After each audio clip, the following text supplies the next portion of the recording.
I'm Jesper Hornberg. I'm the head of innovation at the Global Resilience Partnership, sort of parent of where we are today. We're going to talk about how to bring new innovation seeds to scale, and we're going to do that using some examples of projects that we have been working with and our partners have been working with. So we're going to hear from them, and then we're going to hear from supporting organizations, funders, academia, and so on. But before we get started, I mean, it is Saturday, right? And it's a little bit grim to be here today. Maybe not if you're joining us online. But I want to introduce you to Baba Brinkman, who's going to pick up the beat. I'm going to go and hide, because I can't do that stuff. And then when he's done, we'll pick it up from there. Baba Brinkman, please. Thank you. Thank you, Jasper. How's everybody feeling this morning? All right, so I have been tasked with energizing this crowd. You look like a hype crowd. You're about to be a more hype crowd. I do my own kind of climate innovation. I'm not a technologist, but I'm a rap artist, and I try to put the important messages about tackling climate change and mitigation into rap songs, and I'm going to make one up for you right now, and it's going to be all freestyle. I did not prepare any rhymes today. So, we are going to learn about innovation. I want to know what your favorite ones are, or the ones that don't exist yet, but you think we really need to focus on to help scale solutions to this problem. So give me a few suggestions, and was that mangroves? Absolutely, one of the great innovations of evolution, which can be scaled up to solve climate change because of all the carbon it captures. What else? Mangroves. Community-led, absolutely, yes indeed. We've got to have the individuals on the ground in the local areas implementing the solutions. Anybody else? Give me a couple more. Food forests. Yes, that's right. Better alive than dead, right? Okay, what else? Come on, more. Access to clean energy. Yes, that's right. People want it. They can't always get it. Maybe one more. I'm taxing my memory banks right now, but one. What's that? Nature positive agriculture. Oh, that just rolls off the tongue, doesn't it? All right. Let's make the rap anthem for the innovation experience. Okay. Some bass up in here. Yo, the climate is changing. One of the solutions has got to be innovation. Innovation, I'll break it down to the basics. Got ideas and designs that we can play with. Look up at the sky, the climate is changing. One of the solutions has to be innovation. Innovation, I'll break it down to the basics. Design changes that we can play with. Yes, indeed. Take it to nature. This is something we have to do with innovation, right? Come on, I'm talking agriculture. We can change our brains like a sculpture, make it innovative and regenerative. That is one important kind of innovation. We can change the way the crops do the rotations and put the carbon down inside it in the basement, underground. I'm just making some sounds. If you're having a good time, then scream out loud. I'm rocking this beat. I even do rhymes agriculturally, which means I'm growing from the bottom to the top, making it green, plus looking up at the sky, making it clean. That's the way that I do these rap flows. I'm deep, kind of wet like a mangrove. Yeah, I'm growing up out the ocean. Check it out, I'm just keeping it in motion. Indeed, the trees can even grow out of the water. That's something I know as a mad hip-hopper. We need the mangroves, yeah, the swamp's gotta grow. This is how I'm going with my dope ill flow. And can't you even see? Soon we'll grow trees in the liquid and it'll be run by communities. Local people on the ground planting them. I'm giving you lots of ideas. Mangroves in India, we've gotta innovate it. Break it to the basic. This is my rap song about innovation. I'm doing it in rhyme. Innovation is the brain. We could do it with design. Make the changes 1, 2, 3 in one time. This is how I think we could change the climate change is happening. This is my rap and blend. Doing it energizing now. It's the action in indeed. And I'm trying not to make it funny. I'm just this morning's Energizer Bunny. Yes, indeed. Check it out. I rap the beats. People need access to the clean energy, right? Don't just get your hopes up. Go out and build all that wind and that solar. All the things that don't emit a lot of carbon. Today we're gonna get this innovation sparking. Innovation, yes indeed. Every one of you can do it like ABC. It's innovation, breaking it down to the basics. Look around the world, yes, the climate's changing. This has gotta be in the solution spaces. Come on, shout out to innovation. Shout out to innovation. Shout out to innovation and the whole pavilion. Big up resilience. Thank you guys. I'm Baba Brinkman. That was my highly random innovation rap, and I'm really looking forward to this panel. I hope you all enjoy it. Thank you very much.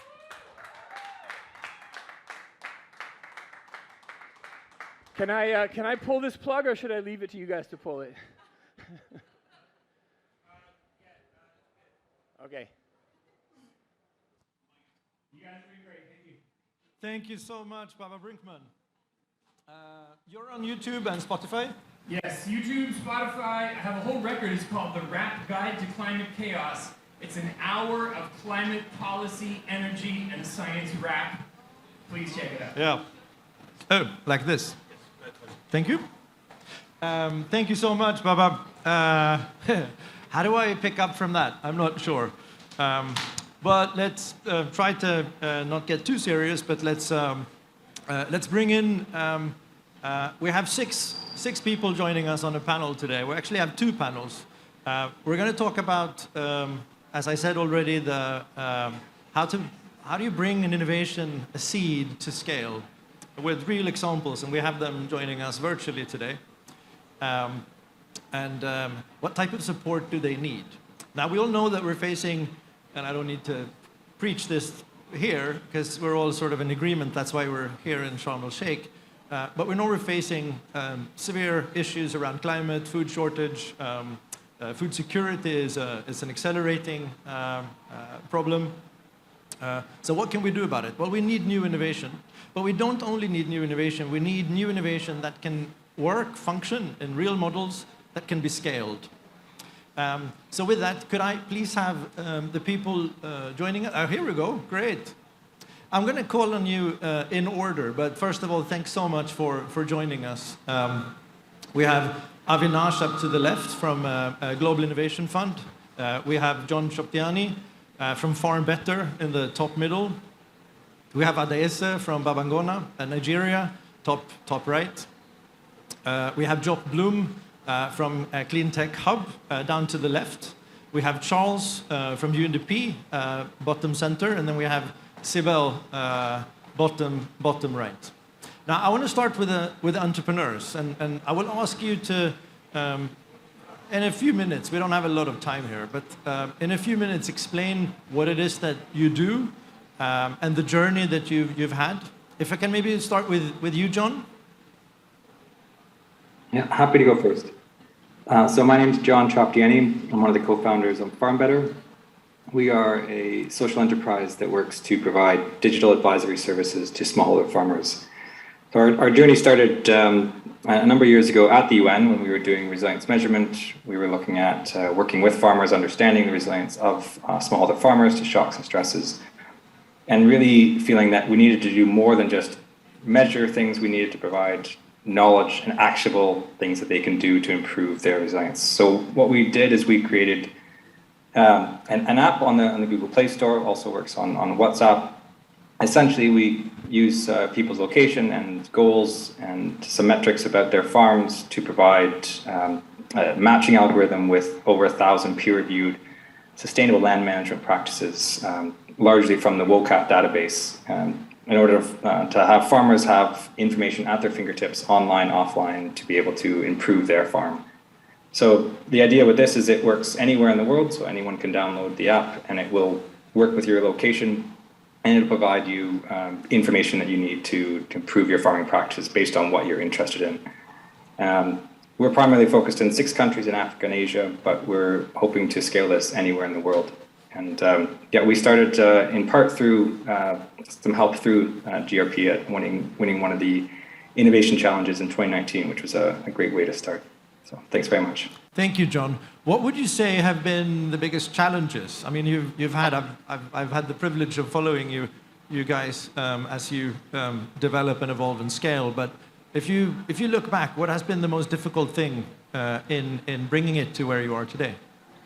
Yes, it's still a challenge. What we have is we're intentionally making it hard for ourselves. We are working with people at the bottom of the pyramid, people who have low literacy skills, low access to smartphones, and we're purposely not focusing on things to purchase. So we're not focusing on pesticides, fertilizers. We're focusing on knowledge. So we're working with people who have low ability to pay and low access to be able to access this information. But we know that there's over 500 million family farms. So there's a huge need, and this will benefit people. And we have seen improvements through farmers using the app, but it's a really hard market to engage with. Of course, we're working primarily remotely. We need one of each scale, and there's a huge scale there, but there's also the trust. Farming is a risky business, and they need to be able to trust the information they're getting. So we're purposely not using advertising. We're not using investment funds because we want to be aligned with our farmers. We don't want to be selling data or selling products that may provide short-term benefits but longer-term harm. So it's quite a hard market to crack. Thank you. Okay, I hear time, patience, building trust is important. So you need time and a presence also to be able to do that. Adesa, can I turn to you? Could you tell us a bit about Babangona? Yes, thank you, Jesper. So good morning, ladies and gentlemen. My name is Adesa Uso, and I head investor relations at Babangona. So it's a pleasure to participate in this session today. So just to tell you a little bit about my organization, the name Babangona means great farm in Hausa language, which is spoken in northern Nigeria. And we are a high-impact agri-tech franchise model that's servicing smallholder farmers.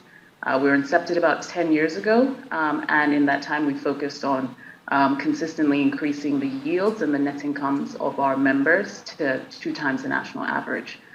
We've grown significantly in this period, and we've supported over 185,000 farming seasons and created about 500,000 jobs in agriculture in Nigeria.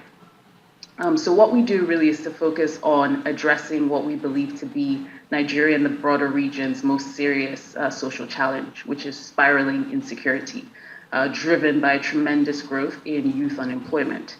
We've seen insurgencies such as the Boko Haram crisis, the Niger Delta crisis, and the Kaduna crisis. So for us, there's really an urgent need to create jobs, and we see agriculture as a solution to that.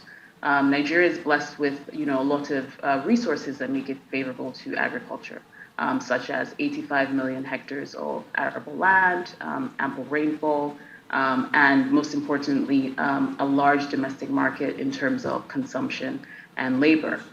So our strategy really focuses on providing these smallholders with an economic cushion to ride out climate change-related shocks. And we do that in 4 key ways. The first is to provide guidance and training. So guidance for us is to focus on best agronomic practices, things like plant spacing, fertilizer, optimal use of fertilizer, as well as crop rotation. And then we also focus on access to affordable credit. So there we provide individuals who don't have a proper financial history with access to credit and at rates that are lower than market rates. We've done this and maintained a 99% repayment rate since inception.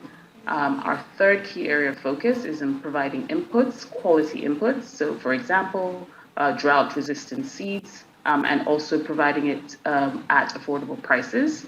And then finally, the fourth element is supporting our members with harvest and marketing services. So we've done this, as I mentioned, over the past 10 years, and we have, in this season alone, we've supported our farmers to cultivate about 160,000 acres of land, and we're looking forward to hitting a target of supporting 1 million farmers by 2025. Thank you so much. Amazing journey for Babangona as well. What, during this journey, what has been the biggest challenge, or what have been the biggest challenges doing what you do? I hear it's a really difficult kind of context and market to operate in. Yeah, so there are a few key challenges that we've come across. I think similar to what John mentioned, really building trust is a key one. So for us, building trust in local communities in which we operate, to ensure that we're able to, bring more members on board was a key issue at the beginning.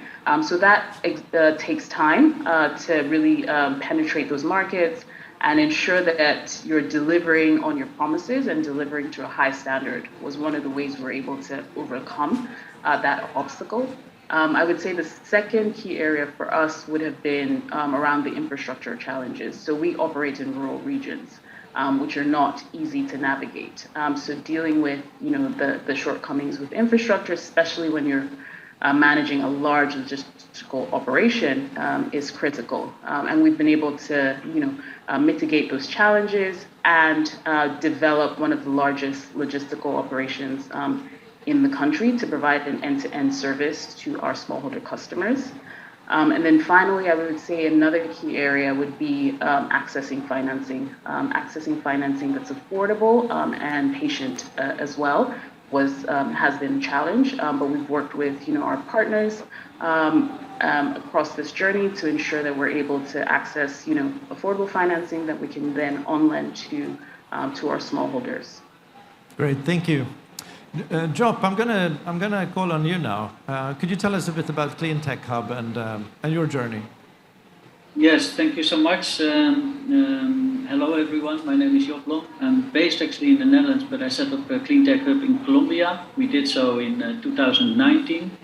With Clean Tech Hub, we are driving climate entrepreneurship and clean tech innovation ecosystems in Colombia, Mexico, and Latin America. We do that also with entrepreneurship support programs that are provided by Climate Kick, which is Europe's leading innovation partner or initiative. They have all this kind of incubation programs, ideation programs, acceleration programs, internationalization programs. So we support like the ecosystem of green entrepreneurs in Colombia, Mexico, and Latin with that.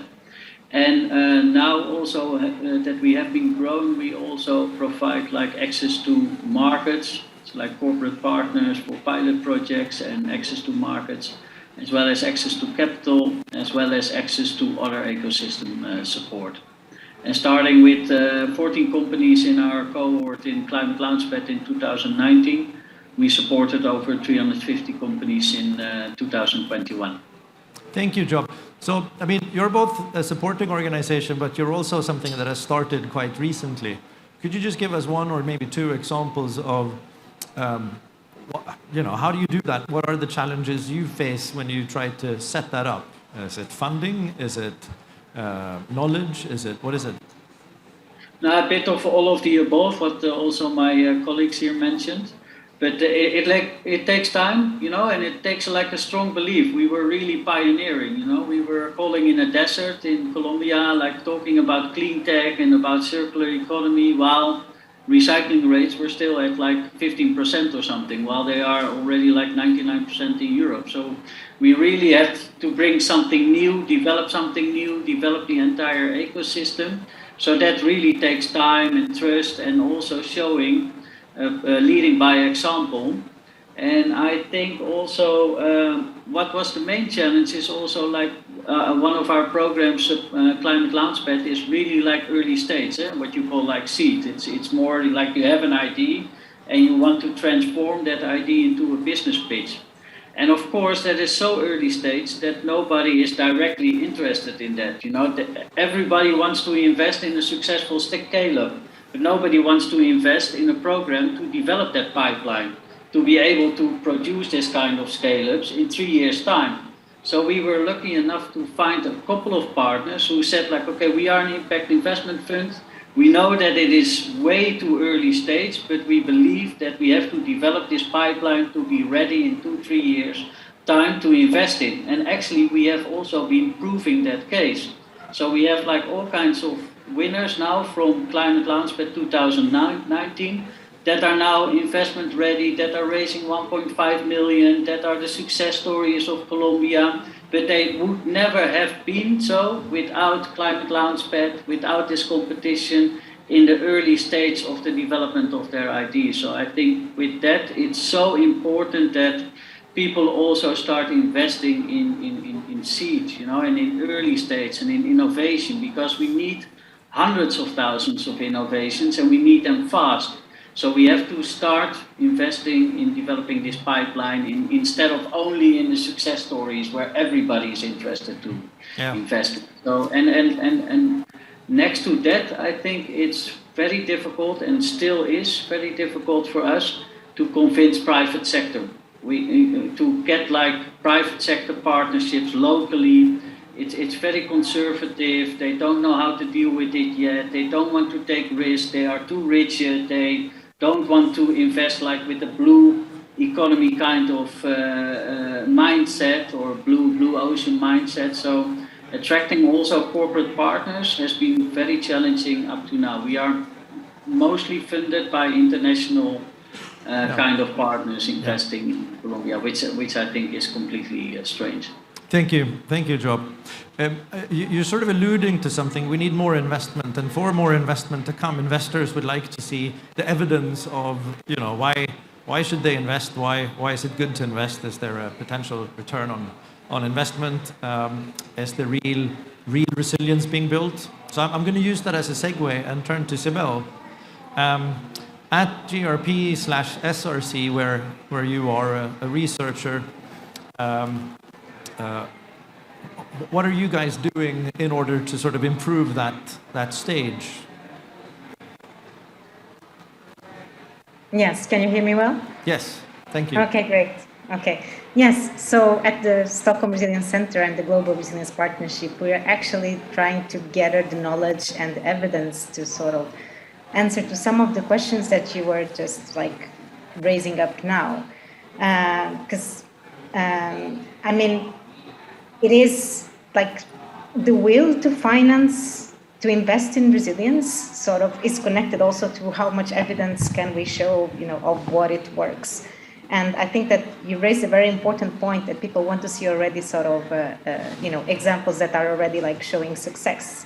But actually, when something is just starting, and most of these more innovative things on the front, right, they are still starting. We still don't know, if it's going to work. Probably like many of those will never work and others will be very successful, but we need to experiment. That's the only way that we can learn with it. And so what we're doing is that we have a project that we call sort of Seeds of Resilience for Peace and Stability. We are focusing on conflict settings, so sort of on those types of contexts. But we are looking into how this sort of very local initiatives that can potentially scale and become transformative. So what are they doing? How are they contributing to resilience? And then we're also trying to learn more about sort of, how... Oops. I think we lost you, Sibel. Oh, there you go. Yeah, can you hear me now? We hear you now. Yes, okay, sorry. So we are sort of gathering several examples so that we can learn with those and that we can sort of gather the evidence of what is it that these initiatives can do that can contribute to this transformative change. Because you can never promise that something will work, but what you can show is that, when we are designing a particular initiative, we're actually thinking on this dimension, this dimension, this dimension. And if you can show that there's evidence that this works from, gathering a bunch of cases, then that will also build sort of quite of a convincing case for sort of investors to invest in resilience. So I think that this is really important, and I mean, some of the things that you already mentioned, we can see that they are super important, for sort of building transformative change, and so that initiatives really, for instance, the importance of aligning with the context that you are trying to change. I think it's what you were mentioning about building trust, and that takes time, but you need to sort of build trust and make sure that the things that you're doing are relevant for the communities that you also want to impact. This access to knowledge and promoting learning, it's also extremely important. Many times we know that to change, also for these more innovative things to work and to be very transformative, you can't skip power dynamics and the breaking of established norms. I mean, we need to, be open for new ways of doing things, and these things can be very sort of stiff and difficult to change as well. And also, of course, when scaling, fostering sort of these relationships and collaborations, not only at the local scale, but with actors working at other scales. It's also sort of what, what enables sort of the type of scaling and transformative change that I think that many of your initiatives are promoting, and super interesting to hear about them. Thank you, Sibyl. Yeah. Thank you. I'm gonna move to Charles, or Chongqing, which I'm still trying to learn how to pronounce properly. Sorry, Charles. No worries. Charles, UNDP has a direct link with Jaap Bloem and the Clean Tech Hub through a program called ISCAP. Charles, through the various programs that you run, you provide support, funding, etc. To Clean Tech Hub, obviously, but a range of other initiatives as well. Please tell us a bit about that, but also, as in there is a rationale as to why you are doing this. What do you think is needed in this space to build this ecosystem and to build in the patience that's needed so that trust can be built and we can understand markets and customers properly?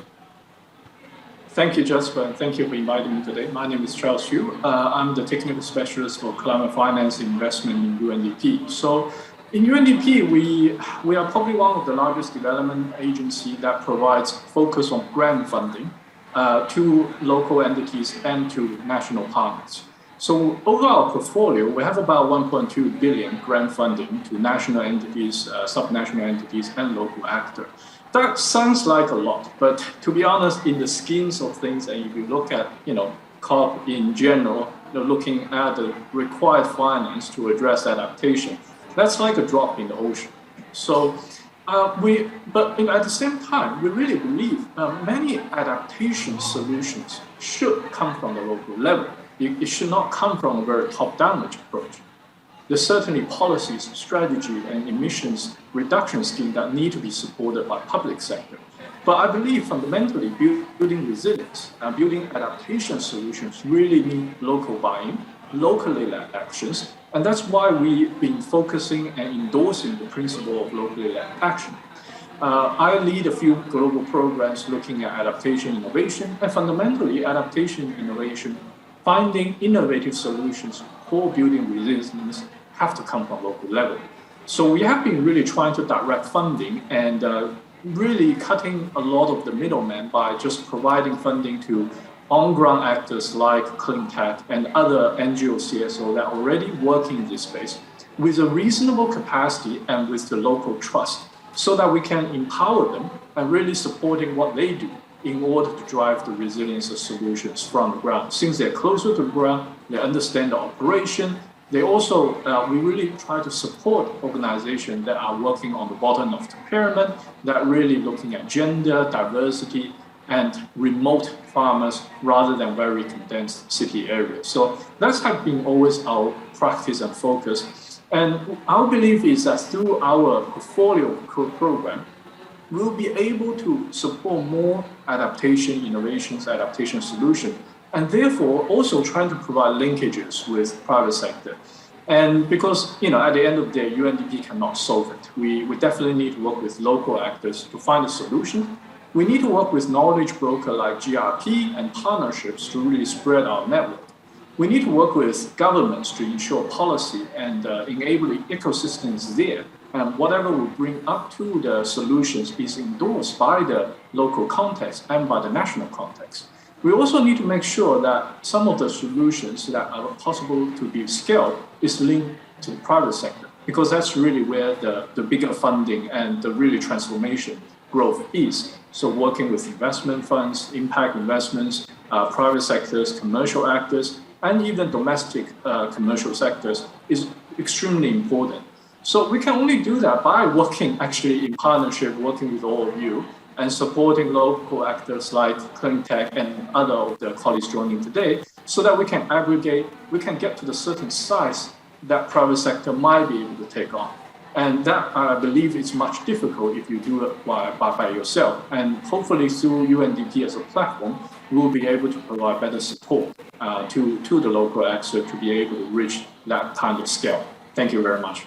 Just go over on my side. And Jasper, maybe if I can add something, because I think that's the other challenge, like here at COP, you're talking about trillions and billions and trillions and billions of dollars, but how do we dribble it down to bottom-up innovation? You know, that is the key problem. Like I was also recently in the Global Impact Investment Forum, and all people talking about this trillions, billions of impact financing and impact money, but it doesn't come down to grassroots entrepreneurship, you know, and I think this bottom-up innovation, this grassroots entrepreneurship, we should emphasize much more on it. It's so important, and if we can unlock that and connect that with private sector that can't innovate but is looking for this kind of innovation and this kind of disruption, and we can connect it with patient capital instead of impact capital, because impact investment I don't believe in. You know, we need patient capital and we need a variety of financing schemes.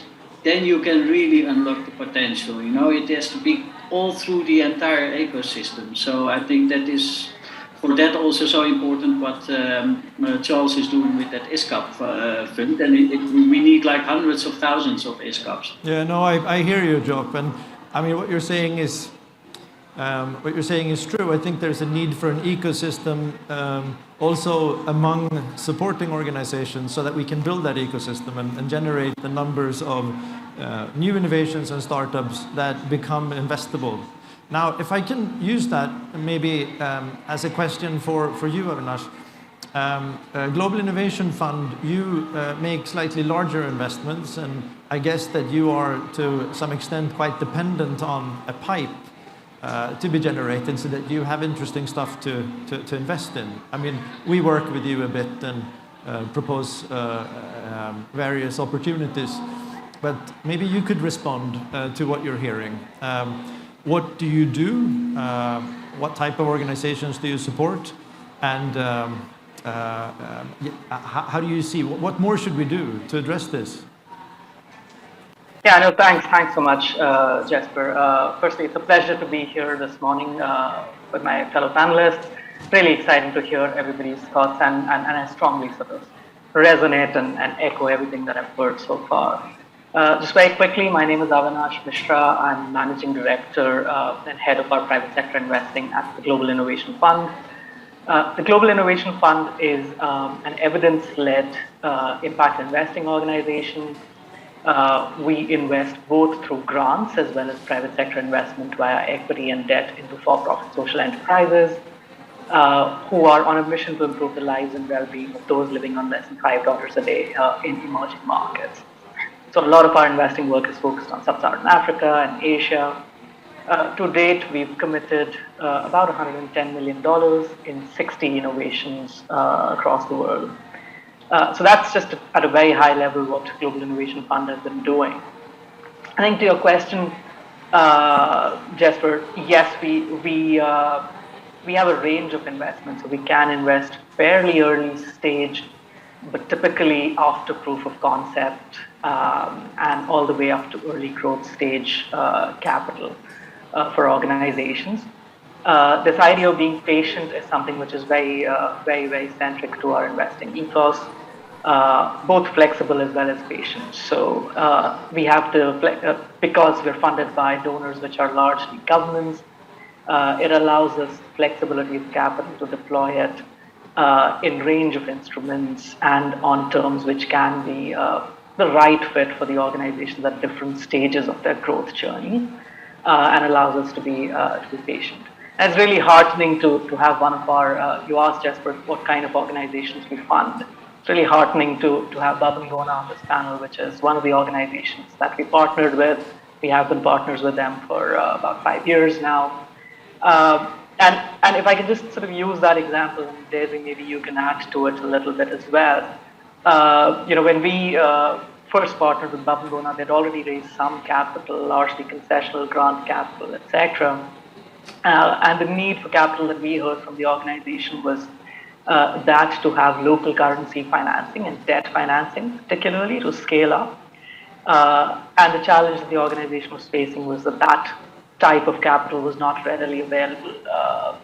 Most international DFIs or other sort of impact organizations were willing to lend in USD or hard currency, but not in local currency.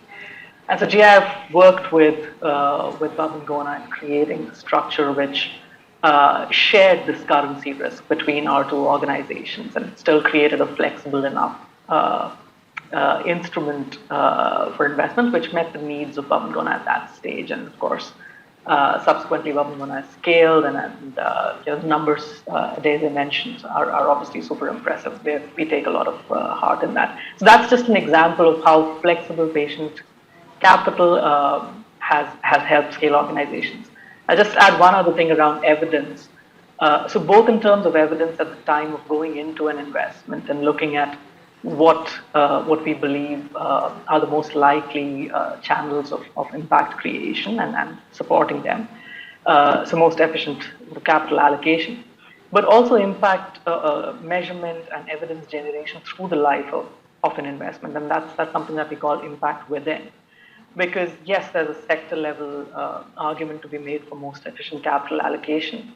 But as most entrepreneurs over here would agree, even within at a firm level or not an organization level, having evidence, having data can help drive efficient resource allocation in terms of both capital as well as other sort of. So that's something that we work very closely with our organizations, and hopefully that helps them become investment ready on their journey to further scale and as they raise more capital beyond just what GIF can provide. So I'll pause here, but that's just a high-level view with an example of the kind of work that we do. Thank you. Now that's great. So what I'm hearing is there needs to be, we need more ecosystem building. We need companies to be at proof of concept so that they can be invested, and we need much more of that. For that to happen, we need to generate a ton of new innovations that can be tested, given time, so that they can get to proof of concept, to get the resources they need. The funding is one aspect, but also the patient funding is very important. What would you say, if I can just direct the question to the entrepreneurs here, how important has it been in your journey when you have sort of learned how to run the things that you run? I mean, I'm an entrepreneur myself, and I mean, when I started off many years ago, I had no idea what I was doing, but I was learning on the job, and gradually I got better at it and I could predict stuff.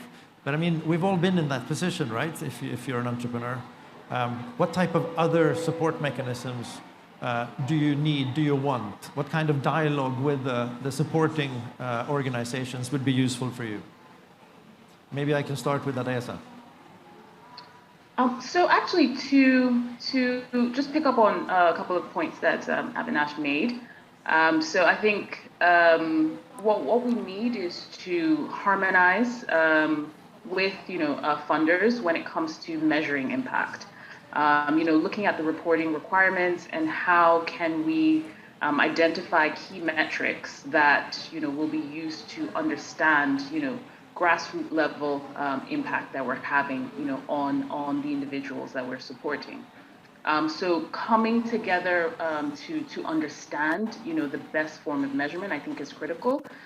There's a lot of conversations going on at the moment on how best do we track the impact, how do we measure it, and how do we understand how to scale impact. I think working together as an investee company with investors to enable us to put together something that's somewhat standardized that we can apply across nations and industries would be one key way to make strides in that area.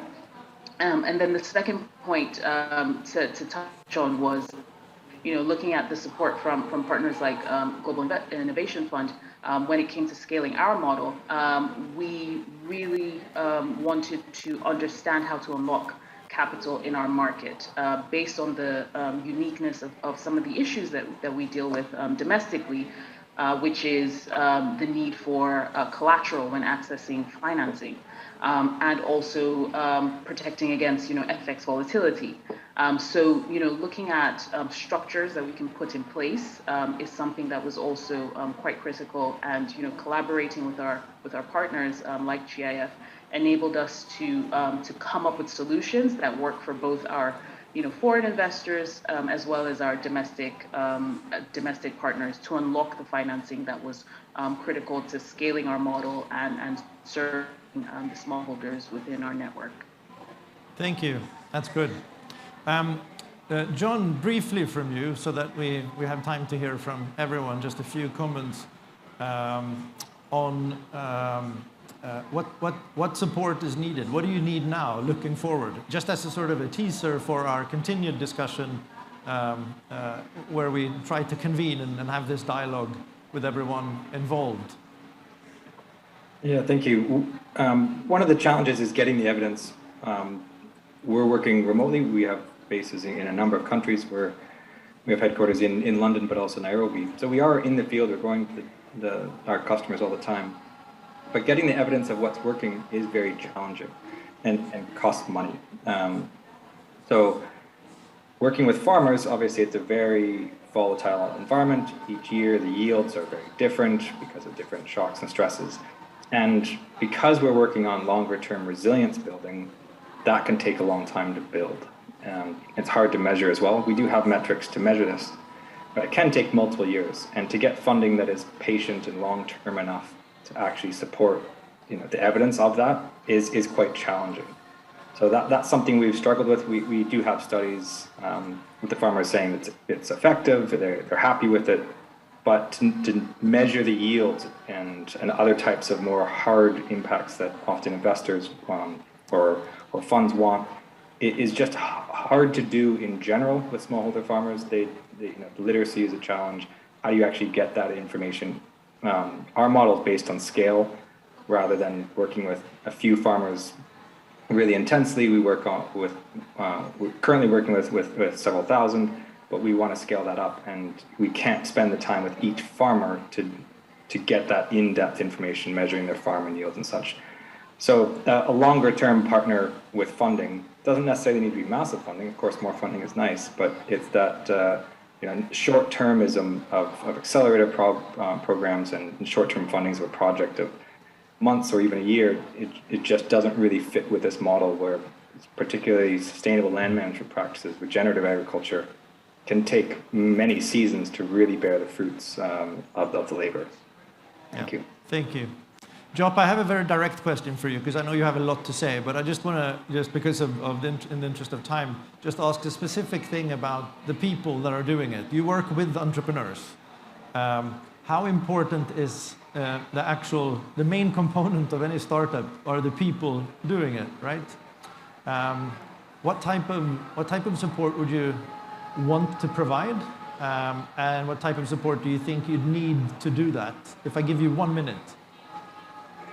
I try to speak very quickly then. No, but we have one winner of Sana Solutions. They get like the grease out of restaurants. They get it out of the water because it really deletes, so the cooking oil. They were the runner-up in Climate Launchpad in 2019. Then we matched them actually with a corporate client who was producing the cooking oil to all of these franchises in Bogota. So they immediately could sell 500 of their equipments. With this contract, we could connect them with one of our impact investors to do equity for running cash, as well as one of our banks to do debt financing because they had a lease construction. Then we also connected them with the British Embassy that could realize international scale.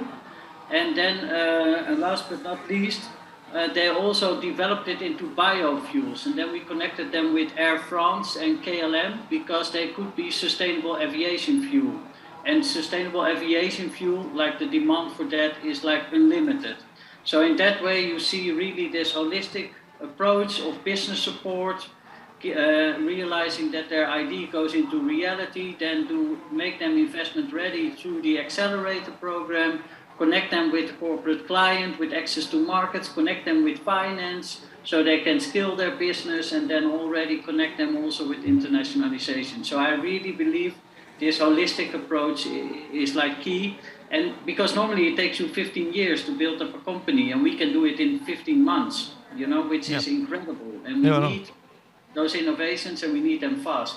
Yeah, no, you're right. I mean, none of the big tech companies today, for example, were built overnight. They took time to actually achieve what they have today, and they invested a lot in the resources and the infrastructure surrounding them, and overcame serious obstacles. So you need the patience, you need the ecosystem for that. Just very briefly, if I can have a few sentences from the supporting organizations. Sorry to sort of bundle you in such a boring basket, but Sibel, what do you want? If you think about, if you could just dream, what type of support you could provide to the ecosystem building of this and to the companies in terms of what needs to be measured, what would you do? And just to give a couple of ideas, would you make sure that we have a more close, ongoing dialogue between the different stakeholders? I didn't mean to just give you that answer. Please, you. I can't hear you. Can you hear me now? Yes, thank you. Okay, I'm sorry. Thank you. I mean, I think, and I definitely believe that, close collaboration is essential, and across sectors, across disciplines. I think that transdisciplinary research has a very important role to play. So, sort of bringing sort of science together with practice and learning from each other. I think that's what we're trying to do also by learning with this sort of small innovations and seed initiatives. So definitely closer collaborations. I totally recognize myself in also what John talked about, like the need for like more long-term funding. We have exactly the same challenges in research. Like whenever we want to monitoring something over time, it's like impossible because projects are quite are built in very short, are financed in very short time frames. But I also think that and I think it's important to say it is because there's this myth also that sort of there's this big trade-off between resilience and efficiency. And I think that in the uncertain times that we are living now, I think that despite that might part of that might happen in the short term. I think that won't be. It's not like that anymore. We need another way of thinking, and I think that's also part of those dialogues between research and practice, and part of the sort of this new mindset that we really need, because we are living such uncertain times that to invest in resilience is crazy, and those types of sort of the fact that it takes long time until we see sort of the impacts of investments in resilience. I don't think that's going to be the case anymore very soon, because the amount of and the intensity and the frequency of disturbances will be so much larger, right? So something that you would invest today and maybe it would only be needed in 20 years from now, it won't be like that anymore. It will be needed very soon, and very soon again, and very soon again. So I think also that having these closer dialogues and collaborations to both sort of discuss how do we reframe our mindsets and our sort of ideas of efficiency in these new uncertain times, and then also learning with each other in what it works for building sort of more for building resilience and transformative change and ideas that can scale. I think that's crucial. Thank you, Sibel. Charles, if I ask the same question to you, if you had a blank canvas, what would you want to put on the blank canvas to make this happen? No, just I think Jobs have already said it. Bring as much as international finance to the local level. That will be one of our goals, and making sure holding the UNDP's principle while doing that of leaving no one behind, caring for youth, women, marginalized group, IPLC, indigenous people and communities, making sure all of them are taken care of, and hopefully bring more finance to them, and then we can pass through some of the scalable solutions like Global Innovation Fund and other private investment funds. Thank you. Thank you, Charles. Same question to you, Avinash. If you had a blank canvas, who would you want to work with? What would you want to do? So I think the word is collaboration, Jesper, and we need to all work with each other. Of course, led by the entrepreneurs. I think that's very important. That's come out repeatedly, right? That we first need to understand, people on the front lines, they're almost building a new market. They're earning the trust of the communities that they were working in. That takes time. And that needs to be mirrored in everybody else who's supporting these organizations, right? We need to be patient. We need to be earning our trust as well. And I think the second thing is, in terms of capital deployment, of course, as I mentioned, we've done 110 million to date. That's even smaller drop in the ocean. How do we unlock more capital? And I think that takes, in some ways, lowering risk. Some of it is perceived risk. Some of it is real risk. So testing out models, making entrepreneurs sort of investment ready systematically, and giving that signal to sort of more capital providers that these markets and these projects are worth sort of investing in is something that we are very keen to do more of. That's great, thank you. Well, I mean, we all have different roles to play, and if we can collaborate, that ecosystem can evolve, and we can reach some sort of a tipping point where we have enough critical mass of good innovation coming, being pumped up through the funnel, that can receive the right type of support from the right actors. And as an entrepreneur myself, I've always wondered who I should turn to. Now I happen to be in a position where I know that. Us, obviously, but it's a difficult map to read, I think. I want to say thank you very much to this great panel. You've been fantastic. You've kept to time. I really appreciate it. I wish you were all here in person. I would take you out for a coffee or a tea. But I will see you soon, I hope. Thanks for making the time on a Saturday morning.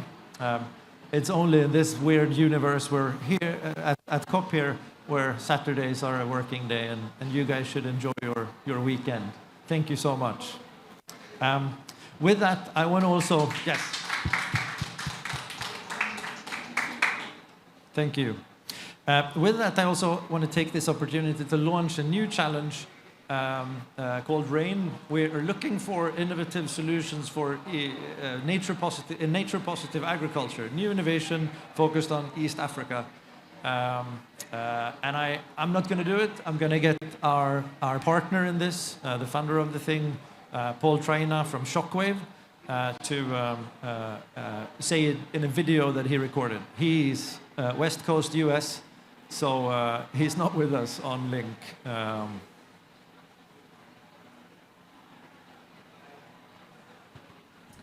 Hello everyone. Thank you for attending the session. My name is Paul Traina, and I'm the CEO of the Shockwave Foundation. As you all know, we're on track for a rough ride through the climate crisis. At Shockwave, we think 5 to 50 years out, but focus on building and strengthening climate-resilient food and water systems now.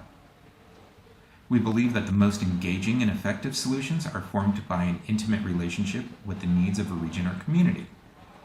There are many local leaders who are already experiencing the effects of a worsening climate and are working to protect their people. These leaders and their ideas need to be discovered and supported if we're going to weather this crisis. It's our honor today to launch the Resilient Agricultural Innovations for Nature Challenge. RAIN is an early step to identify climate-smart, nature-positive agricultural enterprises in East Africa and help them get the support they need. We invite funding organizations worldwide and local innovators and entrepreneurs in East Africa to come forward with their ideas and solutions. We are excited about the opportunities RAIN brings and look forward to uncovering the solutions germinating in the field. RAIN opens today, and we welcome you to apply. Please spread the word with your East African networks. Thank you. Well, I was going to say thank you, Paul, but that's a little bit weird. We are very excited about this opportunity. You can find more information on our website, globalresiliencepartnership.org. Applications are open now, and the deadline is the 10th of January next year. And I think with that, we're done. Thank you very much. And let's see here if I... Yep.